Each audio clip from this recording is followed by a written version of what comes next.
This episode of Total Drama Reviews contains clips from Total Drama Island. I do not own Total Drama Island. All rights go to FreshTV. Remember to be civil and do not be me in the comments. Seriously, it can get really messed up.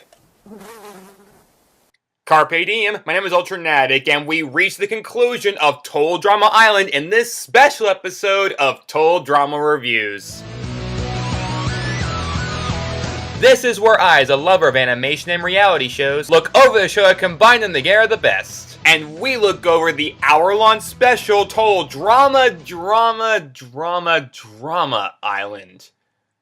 You couldn't think of anything, so you just stole the title for It's a Mad World, didn't you? I see how it goes.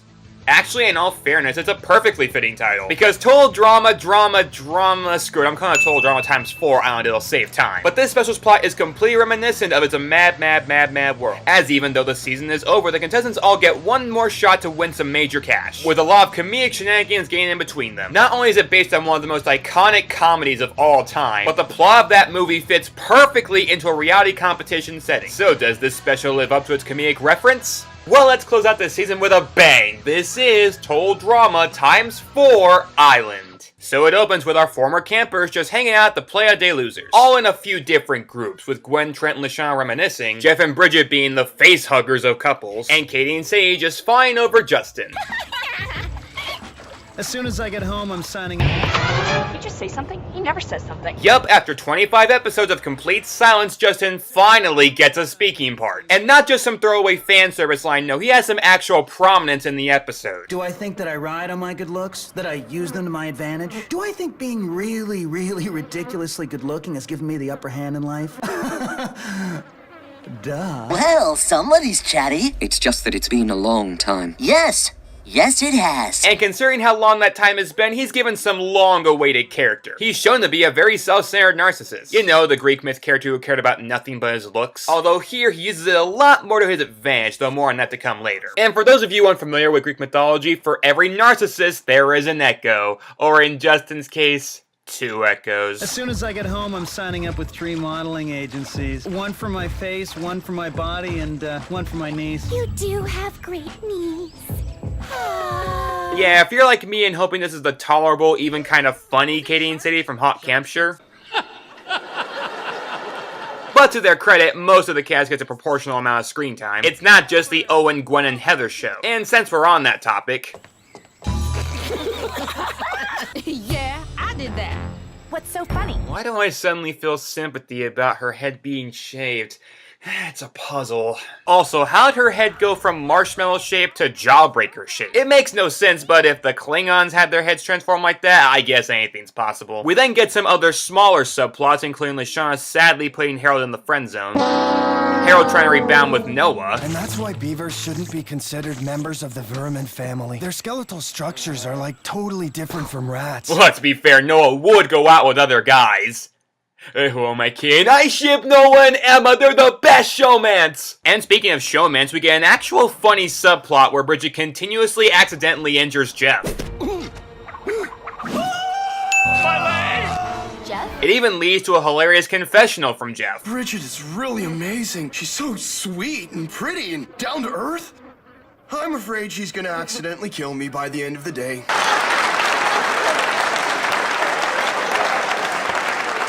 Thank you, Bridget. We then get an update on the other best showman's Dunkney. Why so uptight, Hot Stuff? I'm over this stupid show. I lost the competition. My pathetic lawyer lost my lawsuit. Okay, while she drones on complaining, which you better get used to as most of her character from here on out. I'd like to place another bookmark alert for this failed lawsuit because trust me, it'll come back into play. Not in this special or anything, but you'll see what I'm talking about later. But first, Chris comes in with an offer for the contestants. Inside this suitcase is $1 million.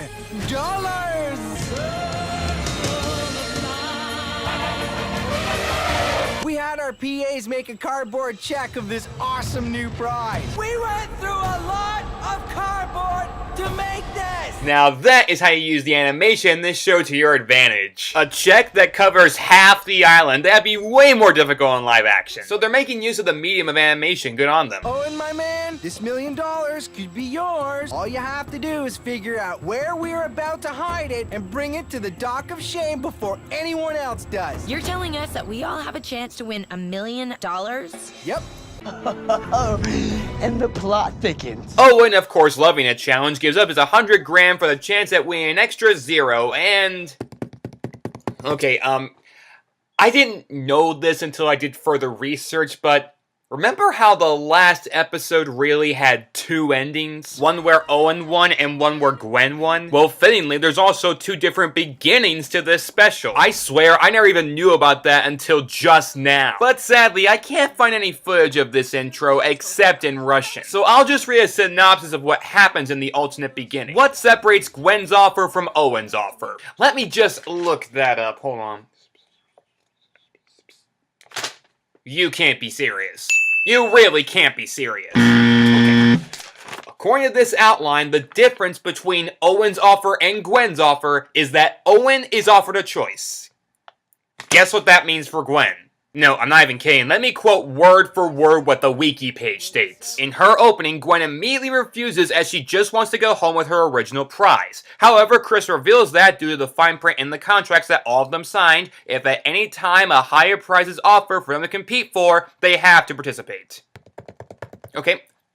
2 things then. 1, why is Owen given the choice but not Gwen? Not to scream sexism, but what would you call that? But okay, that first question was rhetorical. I know exactly why Owen was given a choice and not Gwen. Because given Owen's character, he could have said either yes or no, but was gonna probably lean towards yes. But Gwen as a character would have only said no. Yeah, you know how I talk about how her character is less likable than I remember it? Mostly because throughout the show, she just sulked and said how much she didn't want to be there. I did not sign up for this. This camp pretty much still sucks. This cannot be happening. But to her credit, enough crap did happen to her on the island where I think she'd rather have her tongue pulled out of her mouth than deal with any more of Chris's midlife crisis offers. So when you combine those elements together, the episode probably would have ended right there. So naturally she had to be forced into it. Which brings me to my second point.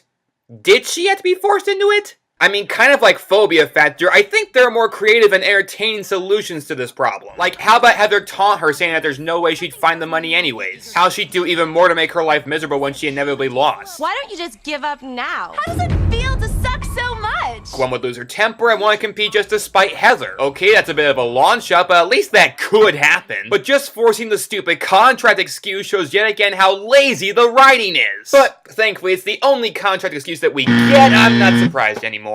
Either way, all the teens choose to partake in the challenge, forming into separate groups. We got Friends, Lashana, Trent, and Gwen, Showmances, Dunkney, and then Gidget, and all guys team up with Owen, DJ, Tyler, and Cody, an oddball lineup of Noah, Izzy, and Eva. Someone please make a movie with those 3 as the leads. Katie and Sadie following Justin, Ezekiel doing the unthinkable of teaming up with girl BFFs Lindsay and Beth, and that leaves the 2 last people you could say are reliable and repopulating the earth if needed to, Harold and Heather. No!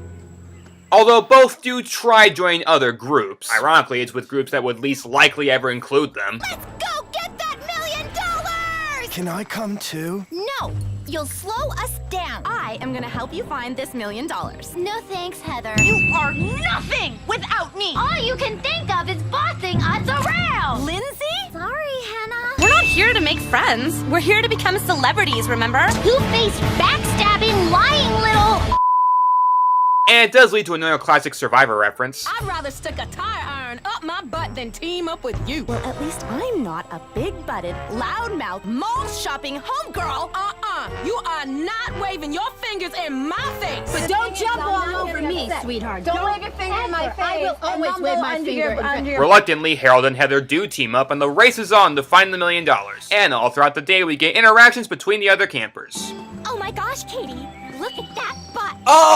Oh, now I know why you girls are as insufferable as you are. You're the same girls who insulted Sir Mix-a-Lot's girlfriend. Oh my God, Becky, look at her butt. She looks like a total prostitute. Body positivity, people. I am going to lose it. Seriously, if I have to hang around these two for much longer, I'll throw myself off a cliff. Go ahead, you've already shown you'd survive that. So he of course ditches them in a cave. Perfect, we're not done with them for the rest of the episode.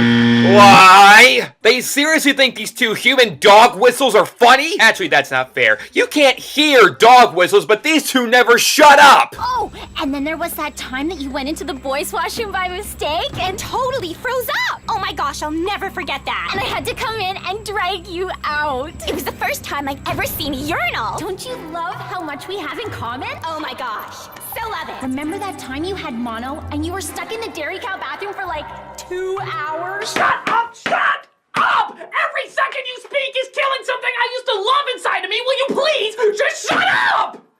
God! Mercifully, we get some clips from characters who don't make my ears shrivel up like raisins. How many square hectares is this island again? Just keep looking. You want to win or not? Guys, up here! The suitcase must be in a tree. We must think like the tree. We must be tree creatures. And get this, Noah gets his first confessional. Yeah, the guy with such snarky, wit, and hilarious comebacks finally gets a moment of being completely unfiltered to the viewing public. He already doesn't care about taking people off to their face, and now he can do it behind their back. I'm so excited. What does he say? Okay, is it me, or is Izzy just one crazy bird? But what Izzy was doing wasn't far off, as Chris had already given their first clue to where the case was. Here's your first clue. It's just hanging around. That thing is definitely by far on the ground. Close to. Izzy swings through the trees with Dunkney catching her, and we then cut to a pretty funny joke where two groups come across the suitcase with nobody but Ezekiel noticing. I just saw this pretty dress online. Can I get one too? Oh gosh, no. But isn't that? Give us a little girl time here. Okay, this is ridiculous. The case does eventually get found by the all-guy group, with Harold and Heather just missing them. And now all the guys have to do is bring it to the Dock of Shame. Dock of Shame, here we come. What? Why should you carry? What difference does it make? Chris did say that the first person on the dock with the case wins. No offense, but who says you won't take off with the money? And no offense to you, DJ, but if Katie and Sadie are the most annoying female voices, you're the most annoying male one. Seriously, you hit more falsettos than I do. My excuse is that I'm a scrawny little wimp on the level of Cody. You're supposed to be a stronger, more authoritative presence, and yet your voice pitch is higher than Childish Gambino. But stay low. He too has an excuse. He makes that voice sound smooth and sexual. You sound like a whiny kid trying to be an adult. Chris left us for dead, and now we're alone while that escaped psycho killer with the chainsaw is on the loose. You don't sound like a man at all. You sound like a child. Well said, Cody. Different Cody. But speaking of which, Cody comes up with, I guess, a smart idea of tying them together so they can't separate. And this brilliant idea is undercut by, guess what, Owen. Guys, I kind of have to go. So turn around and take a whiz. We're all dudes here. No, not number one. Number poo. I'm about to poop my pants, Earl. It's gonna be embarrassing for both of us. As he relieves himself, Harold and Heather steal the case, making it to the cliff where Harold fashions together a hang glider. I told you I had skills. You need me. I need dead you. This is where we split up. Oh yeah, big shocker, she betrays Harold. Oh no, no one saw that coming. You didn't really think I was gonna split the money with you, did you? Kinda. If you learn one lesson from this, it's who to... My leg! Dang. That wasn't my best work. She falls on a beaver dam and loses the case to the water, which gets found by Lindsay, Beth, and Ezekiel, and then nabbed by Dunkney.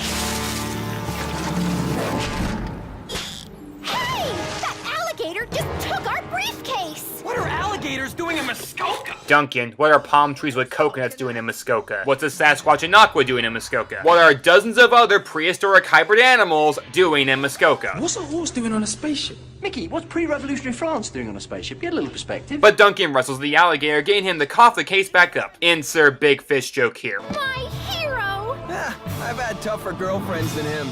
Oh, well, thank you, Duncan. And uglier. Hey! Karma makes that statement bite him in the butt, or rather the ankle, which he immediately sprains out of nowhere. You're gonna have to help me. Oh, you know you mean the world to me, but I can't let you hold me back. Sorry! Yep, now Courtney is backstabbing Duncan. Normally I'd call this out of character, but actually not. I'll explain why later in the review, because trust me, it'll be more appropriate then. You're leaving me here? But I just wrestled an alligator for us! I know, but opportunities like this don't just fall out of trees!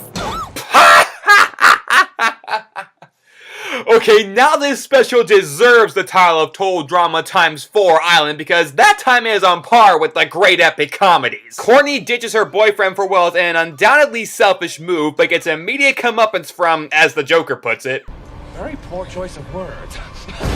So now the oddball trio have the case, which means more great comedy. Justin's taking a long time. Let's play Magic Square. Die! Okay, I'm just being a jerk now. Maybe they have something that actually contributes to the overall story. That is it! We are so done as friends! I'm so much more done than you are! Or give the exact same story as the sucky outdoors. When we get back to camp, we are so splitting up as BFFFL. Fine! Double fine! This is literally the exact same thing that happened. Two whiny Valley Girl Bieber fans get into an argument over things a 3-year-old would find beneath them and break up their friendship. And just guessing, does their friendship get mended back together out of nowhere at the end? I'm so glad we're friends again. Oh, me too. You know, it just dawned on me, what are these two doing in this story? Despite how much we cut back to them, if they were cut from the plot altogether, you'd miss nothing. At least in the sucky outdoors, they made their team lose, which furthered the plot. Thanks to you, we just lost the challenge! But here, they never once get their hands on the case, interact with almost no other campers, giving no interesting dynamics, and on top of that, are as annoying as a call into work on a Friday night. So are you still not talking to me? Because I'm totally not talking to you. I'm not listening! I'm not listening! In fact, were Katie and Sadie ever useful characters in the first place? What did they ever do to the show's plot? It's not just the special, they contributed nothing to the overall season. They talked to virtually no other contestants except each other, and they didn't really do anything for gameplay either. Plus, Sadie's elimination was absolute filler. Their only funny and arguably relevant appearance was Haunt Capture, but even then you could have just written them out. We had enough interesting characters, they didn't need to be added to the mix. Even Ezekiel, freaking first boot Ezekiel has more of a point as a character than these two. Well, guys are much stronger and better at sports than girls are. Had he made no sexist comments in the beginning, he probably would have remained in the competition. But he did make them, so he's a perfectly serviceable first boot. That is a purpose. An awful purpose, but a purpose all the same. But we gain nothing except a never-ending migraine with Katie and Sadie on screen. Is this because Billy Carlisle liked me better in 4th grade? You gave him your PB&J sandwich so he'd ask you to the dance. If I had PB&J that day, or even just a pee, he'd have taken me. Go back to the godforsaken Bratz cartoon you escaped from and leave us alone! Sorry about all that, I needed to air that out before I smacked my head into a wall. Speaking of the devil. Will you please shut up? This forest isn't even real? Well, okay, this is a funny parody of how artificial reality shows are, but that doesn't make any sense. Parts of the forest on this island are secretly just a wall? Wouldn't somebody have noticed that sooner or later? Hasn't this island been rafted around at least once? Plus, wouldn't that Eiffel Tower-sized check have cut through some of the businesses? I mean, the scene is funny and all, but it's sacrificing all sense of logic for the sake of one joke. Well, this isn't really a rule-based complaint, but yeah, you're right, they've been doing this forever. She scales the wall and discovers civilization has been behind them all along. I guess I was right in that last episode. It's amazing how easy it is to tamper with baked goods. Fast acting for strong, reliable relief. How'd she get her hands on a laxative of all things? Is there just a CVS behind the Playa de Losers? After seeing a featured Total Drama contestant in the drive-thru, she commandeers a hot air balloon. Now we'll see who's the boss around here. You run like a girl. Forgot my roids back at the gym. I'm thinking of changing my name. Yeah, to Kaleidoscope. You can call me E-Scope for short. Okay, to take a page out of the Nostalgia Critics Freddy Got Fingered review. Now, I want you to remember that she said that line, because believe it or not, there is a weird-ass way it comes back into the story. Don't guess how. You can't. No, really, just stop. You can't! But they run into Justin, and you can't! Give up! But they run into Justin where he uses his superpower of, well, his face and body to seduce the case off of them. Oh yeah, I forgot he does that a couple times in the episode. Hey! Hey! What areas have you you guys search through? We covered the whole western edge of the island. Oh, and we combed the beach area too, so don't tire those beautiful legs of yours walking over there. Thanks. What? Did you just give away all our secret information to Justin? Uh-huh. Just checking. Elijah Glass was right, superheroes and villains do exist. Elsewhere, Harold finds Heather having escaped the beavers, but not their beatings. And it leads to a surprisingly touching and in-depth character moment. At least I think it does. I really don't have time for your Haroldness right now, okay? You know, you don't always have to be so mean. Maybe if you were nicer, someone here might actually like you. People like me. Then how come no one wanted you on their team? You're alone. What's your damage? I'm alone by choice. Alone by choice, you say. Hence why you asked to pair with Heather in the first place, and before then, dunk me. You know the showman's consisting of the guy who made your life on the island miserable and his fury-scorned girlfriend that you personally cheated off the island? Let's see how you like it when someone messes with your love life. What did you think was gonna happen? I don't like being mean all the time. Do you think that it's fun being the one that everyone hates? Look at me. I don't even have any hair. Maybe you're so afraid everyone will reject you that you push them away first. But Harold thinks he has Heather pegged and even offers to still help her get the money. You still team up with me after the way I treated you? Yeah, for a 60-40 split, it's either that or a 5-kilometer walk to camp. Impressive extortion skills. Deal. Do you think we'll be friends after this is all over? Definitely. I'll admit, I like that they keep the scene open-ended so Heather's character is still kind of a mystery. What Harold said may be true, but that's not for them to confirm. I think you have something that belongs to us. We then cut to the guys finding Justin, but Justin won't hand the case over so easily. But just as Mr. Glass proved that superheroes exist, he also proved they have a weakness. Justin's being... Look! The paparazzi! You just want attention. You don't want my heart. But they accidentally run to the cliff and get another encounter with the bear, which ends with them dangling, with Cody being the sole person holding up over 500 pounds of weight. Yeah, and Loki is volunteering at soup kitchens now.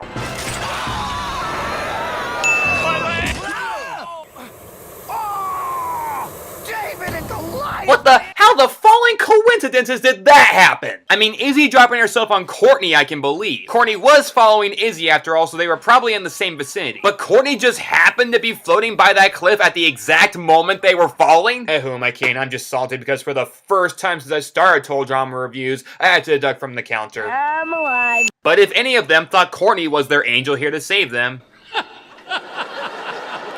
Courtney, save us!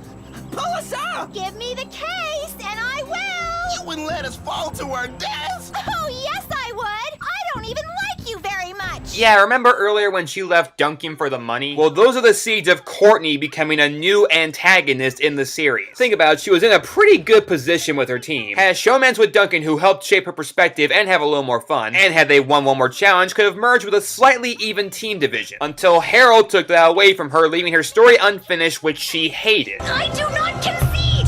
I do not concede! Courtney might be the best example of an eliminated Survivor contestant consumed by bitterness. And she takes her aggression to win to an even greater extreme, to the point where she's okay with letting 4 guys die. Courtney actually makes a really good villain. Keyword being a good villain. I don't know if I call her a very likable one, though. I mean, compare her to Heather, for instance. Both are overly competitive to the point of not caring what happens to other people. They've betrayed the people considered closest to them, and see themselves as absolutely better and more deserving than any other player. However, Heather fully embraces being evil, so if she was doing this, it'd be really cool. But for Courtney, who still probably sees herself as a not bad person, it's a major WTF moment. You really would let 4 guys die just for the money? First off, if they drop the money, goes with them, you idiot. And second, even Heather is not so astray as she'd allow someone to just die. I mean, she was keeping Gwen, one of her biggest rivals, secure by a harness, and who can you trust when she could have just let her drop? Habanero pepper sauce? Anyone? What the heck, Chris? Whoa! On purpose. And even Harold in extreme torture, which is the closest she came to a major injury to a human being, what she threatened to do to him wouldn't have killed Harold. It wouldn't have even been on the casualty counter. But this would kill those 4 guys, so even Heather would probably say she's going too far with this. As much as I love your company, I'm not gonna throw a challenge just to kill you.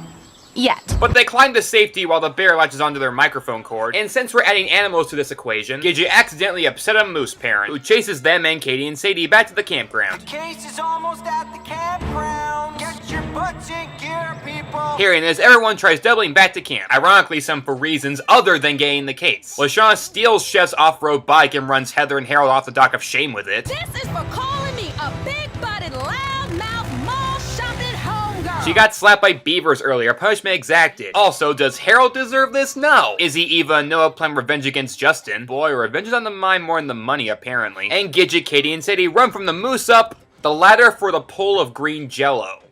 Did nobody empty that out? That's just been sitting there for weeks on end? That's a disgusting thought. Now I understand why Courtney's scared of it. But Duncan arrives back at camp and scares the moose away with their dead brother, I think. And the members in the hot air balloon jump to the platform with the case. It gets lost again, and Lindsay retrieves it, but... Now how the heck did he get the keys to the plane? I don't know. Solid joke, but this is not Chef's day for vehicles of any sort, is it? Also, Justin, you have a pilot's license? Whether he does or not, he still uses his attractive superpower to get the case from Lindsay. Not so fast, pretty boy. Fire! My hair! Someone! Anyone? What gets the smell of fish out of here? I think he hates fish. And from here, geez, I can't go over it all in one sentence, just watch.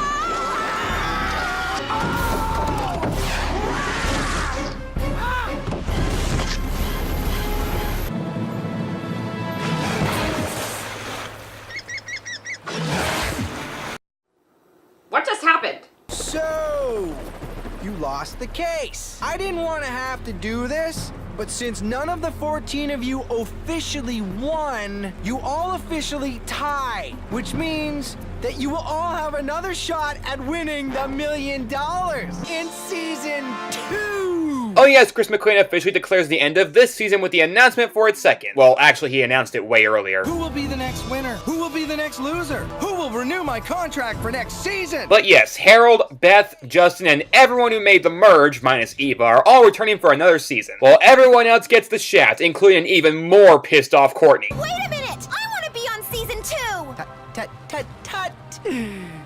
Fine print. Okay, Chris, first, let's see some reactions to the other campers being in next season. Did he just say season 2? No way. I am not coming back here.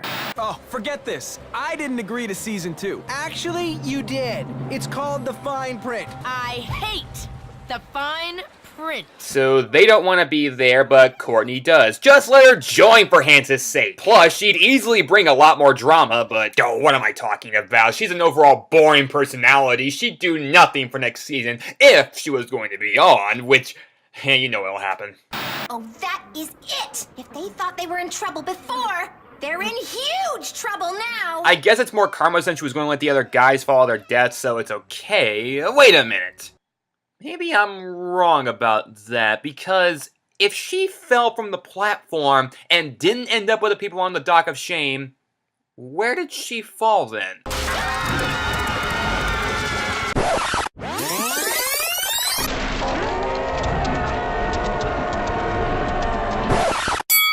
Whoa, she was forced to face her worst fear, something she couldn't even do in Phobia Factor? You're afraid of jelly? Shut up! Only the green kind. It's like sugary, jiggly snot. So why is she completely clean then and not reacting to it in the least? I guess her disgust of that snot-like dessert is overpowered by her anger for not being in the second season. What is the second season anyways? So don't forget to tune in to Total Drama Action! So that was Total Drama times 4. Yeah, screw it. Total Drama Island. Yeah, it's earned the title. I mean, I can't say I liked all of it. There's still parts that don't make sense. Some of the characters changed not necessarily for the better, and any moment with Katie and Sadie I fast forward through. Thankfully, they won't be a major factor in the next season. And to the episode's credit, when it named itself after such a monumental comedy, it filled in its shoes. The comedy's even more amped up. They made good use of the animation, the scale of the story is increased, and it's an overall pleasant experience. And for every character that didn't get good development, there's another one that does. So maybe a shaky execution, but I thought the the same of the movie Glass. I still love that movie and want to see it again, so you can say the same for this. And since this special's movie theme knocked it out of the park, it makes me especially excited for the movie-themed second season. But any thoughts I might have on that will have to wait, because I need a break from total drama altogether. I love the show, but it's not everything I'm about. My first non-TDI video was a Disney-based top 10 list, which I would love other people to check out. And since that was my first non-TDI video, I'm gonna make a theme out of it. Yeah, I'm gonna make a new group of Disney-based reviews, so tune in next week for the first installment of Disney Versus.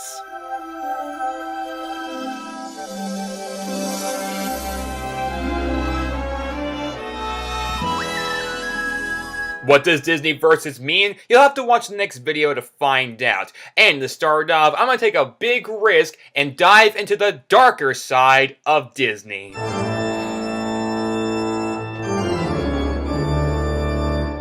When people run in circles, it's a very, very mad